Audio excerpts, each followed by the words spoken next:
आज हम बात करने वाले हैं हस्तरेखा में विद्यमान। बहुत लोगों का क्वेश्चन आता है क्या हमारी लव मैरिज होगी या अरेंज मैरिज होगी। तो सिर्फ 3 मिनट में आपको मैं हथेली के 3 मुख्य निशानों को बताऊंगा, जिससे आप खुद जान सकेंगे कि आपकी शादी लव मैरिज होगी या अरेंज मैरिज। सबसे पहले हृदय रेखा की स्थिति देखते हैं। हृदय रेखा ये होती है हृदय रेखा, इसकी स्थिति देखते हैं। दोनों हथेली में ऊपर की तरफ चलने वाली रेखा को हम हृदय रेखा कहते हैं। दोनों हथेली को देख सकते हैं आप। अगर आपकी हृदय रेखा सीधी ना होकर हल्की सी ऊपर की ओर झुकी हुई हो और अंत में दो मुखी हो गई हो, दो मुखी का मतलब ऐसे हो गई हो, तो यह संकेत है कि व्यक्ति भावनाओं में सच्चा होता है, अपनी पसंद का साथी चुनने में सक्षम होता है। ऐसी रेखा वाले लोग लव मैरिज की संभावना रखते हैं, इनकी लव मैरिज हो सकती है। दूसरा संकेत शुक्र पर्वत पर होता है, ये होता है आपका शुक्र पर्वत। ठीक है,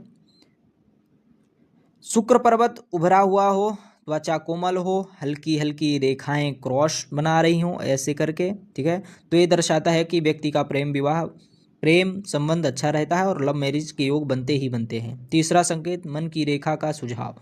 अगर आपकी मस्तिष्क रेखा ये मानी जाती है। ठीक है, ये है मस्तिष्क रेखा आपकी। अगर आपकी मस्तिष्क रेखा थोड़ी नीचे की ओर झुकी हुई है, जैसे यहाँ से सीधी आकर यहाँ नीचे की ओर झुकी हुई है, तो यह दर्शाता है कि व्यक्ति कल्पनाशील, भावुक और दिल से निर्णय लेने वाला होता है। ऐसे लोग अक्सर भावनाओं के आधार पर साथी चुनते हैं और लव मैरिज के अवसर बढ़ जाते हैं। अब सीधे हम देखेंगे विवाह रेखा। विवाह रेखा यहाँ पास होती है।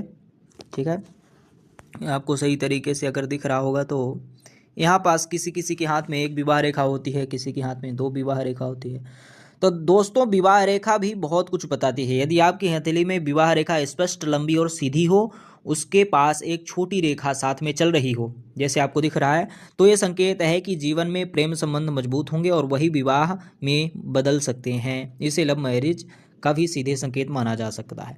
दोस्तों, निष्कर्ष यही है, अगर आपकी हथेली में ये 3-4 संकेत मौजूद हैं तो समझ लीजिए आपकी लव मैरिज के चांस बहुत ज़्यादा बन सकते हैं। अगर ये संकेत नहीं है तो आप लव मैरिज नहीं कर सकते, है ना। इसके लिए फिर आपको जन्म कुंडली विश्लेषण करवा के दोनों की, जो पुरुष है और जो स्त्री है, जो पति पत्नी बनना चाहते हैं, जो लव मैरिज करना चाहते हैं, कुंडली विश्लेषण आदि करवा के उसके लिए उपाय करवा लीजिए। अगर आपको अपनी हथेली दिखाकर भविष्य विश्लेषण करवाना है, लव मैरिज के चांस देखना है, तो आप इस नंबर पर संपर्क कर सकते हैं। आपसे मिलते हैं अगले वीडियो में। नमस्कार, जय श्री राम, जय श्री राधे।